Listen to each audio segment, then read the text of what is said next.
Merci, Monsieur le Président. Madame la Ministre, une question que je suis heureux de vous poser parce que je considère que le thème est important.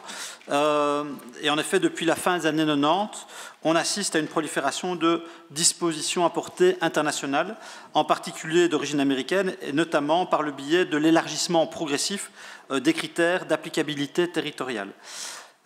Deux exemples frappants de ces dispositifs qui permettent aux États-Unis de sanctionner directement des entreprises étrangères sont le Foreign Corrupt Practices Act et le Specially Designated National.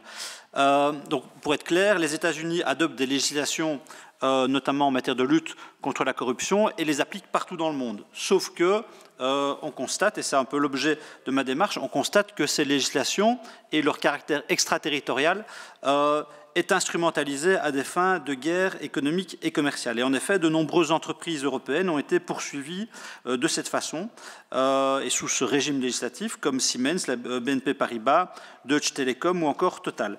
L'administration judiciaire américaine interprète donc largement ses compétences pour poursuivre des entreprises ou ressortissants étrangers, puisqu'elle ne cible pas spécifiquement les personnes morales, mais aussi les personnes physiques. Par exemple, comme critère, l'utilisation du dollar dans une transaction, comme critère de rattachement à la compétence de leur juridiction, ou l'utilisation d'un mail qui serait hébergé aux États-Unis. Donc il suffit qu'on utilise un mail sur Gmail, par exemple, pour que le lien soit établi de manière suffisante pour les autorités judiciaires américaines et pour poursuivre dès lors des entreprises.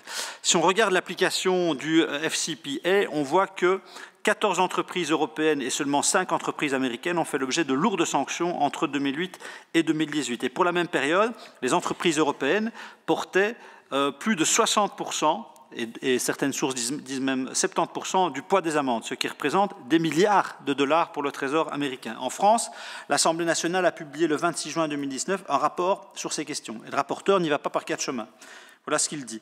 Les sanctions prononcées par l'administration judiciaire américaine semblent avoir pour but premier de fragiliser les sociétés étrangères dans la compétition internationale. De plus, les poursuites engagées semblent être motivées économiquement et les cibles choisies à dessein. Seules de grandes entreprises européennes et asiatiques en concurrence directe avec des entreprises américaines étant visées. Et il y a eu le cas célèbre de Alstom, l'entreprise Alstom, qui finalement a été rachetée au terme de cette procédure par General Electric. Cette extraterritorialité des textes américains pose dès lors des questions sur la légitimité de ces critères d'application lorsque les liens avec les États-Unis, en l'occurrence, sont ténus. Et il y a évidemment un enjeu de souveraineté nationale et de souveraineté économique. Alors voici mes questions. Avez-vous connaissance de cas où des entreprises établies en Belgique ont été poursuivies ces dernières années via le critère d'applicabilité territoriale du droit américain? D'après mes informations, oui, mais je n'ai pas plus de précision. Partagez-vous le constat suivant, lequel cette extraterritorialité peut avoir un impact négatif pour les entreprises européennes et particulièrement pour les entreprises belges? Et enfin, l'ordre juridique belge dispose-t-il d'outils, belge ou européen d'ailleurs, dispose-t-il d'outils pour renforcer la protection des entreprises contre les effets de l'application extraterritoriale des législations étrangères? Existe-t-il des initiatives ou des réflexions qui sont menées en la matière? Et enfin, qu'en est-il en droit européen et en droit international? Je vous remercie. Ministre, votre réplique, Monsieur Achour. Donc, en effet, d'autres ministres sont compétents. Je souligne que c'est vraiment un enjeu. Oui, bien sûr, mais on a une voix au niveau européen et donc il faut la faire entendre sur ce dossier-là qui est, je pense, un peu négligé, méconnu en tout cas.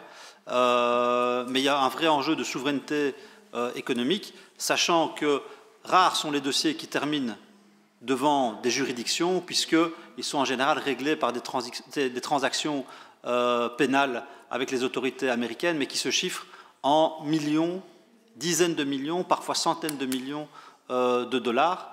Donc voilà, c'est vraiment un outil de pression, et je rappelle le cas d'Alstom en France qui... donc les juridictions américaines ont pris un employé d'Alstom, l'ont mis en prison, ont fait pression sur lui, et à travers lui sur Alstom, et finalement ont réussi à racheter l'entreprise à bas prix. Donc il y a vraiment quelque chose à ne pas négliger.